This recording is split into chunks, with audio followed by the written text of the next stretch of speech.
किनवटमधून मोठी बातमी. किनवट शहरात चोरीच्या घटना दिवसेंदिवस वाढत आहेत. 2 दिवसांपूर्वी दुपारी घरफोडीची घटना घडली होती आणि आता पुन्हा एक नवीन प्रकार समोर आला आहे. काल रात्री सुमारे 11 ते 11:30 वाजताच्या सुमारास रेल्वे स्टेशन रोडवरील फेमस केबल कॉम्प्लेक्समध्ये 2 चोरट्यांनी मोटरसायकल चोरी करण्याचा प्रयत्न केला.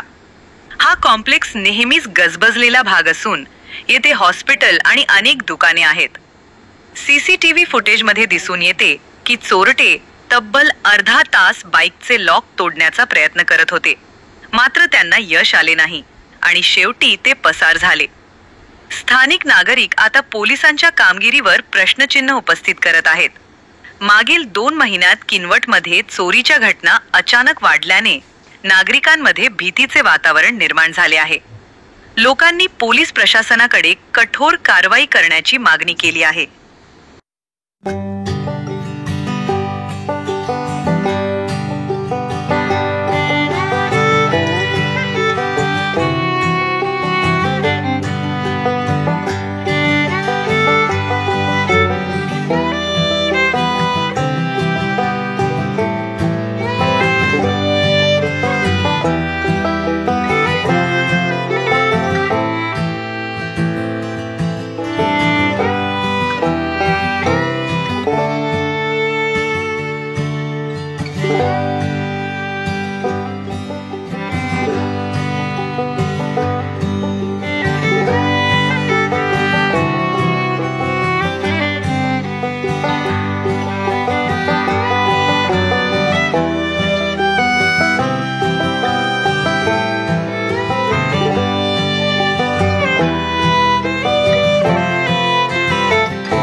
त्यातील गोकुंदा परिसर पुन्हा एकदा घरफोडीच्या घटनांनी हादरलाय.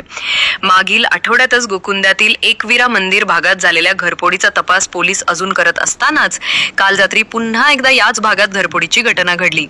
सलग घडणाऱ्या या घटनांमुळे ग्रामस्थांमध्ये भीतीचं वातावरण निर्माण झाले असून पोलिसांच्या गस्त व्यवस्थेवर प्रश्नचिन्ह निर्माण झाले. 2 घरांवर चोरट्यांचा धाडसी हल्ला. ही घरफोडी गोकुंदा येथील मारुती नागरगोजे आणि त्यांच्या भाडेकरू वसंत पिटलेवार यांच्या घरावर झाली. सुदैवाने मारुती नागरगोजे यांच्या घरातून कोणतेही आर्थिक नुकसान झाले नाही, परंतु वसंत पिटलेवार यांच्या घरातून तब्बल 10,000 रुपये रोख रक्कम आणि सुमारे 7 ग्रॅम सोन्याचे दागिने चोरट्यांनी लंपास केले. वसंत पिटलेवार हे महाराष्ट्र राज्य परिवहन महामंडळात किनवट आगारात वाहक आणि कंडक्टर म्हणून कार्यरत असून सध्या चंद्रपूर येथे ड्युटीवर होते. तसेच पोळ्याच्या निमित्ताने त्यांचे कुटुंबीय गावी गेले होते. घरात कुणी नसल्याचा फायदा घेत चोरट्यांनी धाडसी चोरी केली.